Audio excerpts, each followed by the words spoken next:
One thing I found from working with people is that all of us are struggling with discord, when there is discord within ourselves. And by that I mean when there is conflict between what we think, how we feel, and how we actually choose to live our lives. When what we say and do is not in congruence with what we think and feel, we create a sense of this is something that doesn't only just affects our mental and emotional well-being, but it can also affect our physical body, and it can even manifest in symptoms or even illnesses over time.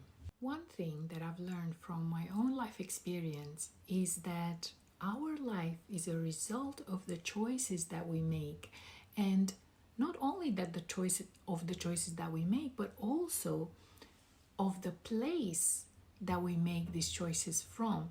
And by that I mean our mental and emotional place and the needs behind these choices. Why do I say this? I say this because depending on the intention and the need behind the choices that we make, we can either free ourselves or we can build an invisible prison for ourselves brick by brick. Let me give you a personal example.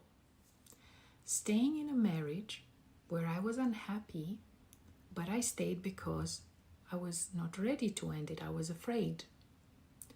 Going to a job that I was tired of, but I stayed because it paid my bills. It paid for my lifestyle. Another example that I know everyone can relate to is simply saying yes when you actually want to say no. My invitation for you today is to consider the impact of not having the courage to voice your truth, how you think and how you feel. Because it will have an impact on your physical body, not just on your life overall. And remember that whatever you experience within, if there is chaos within, there will also be chaos outside of you.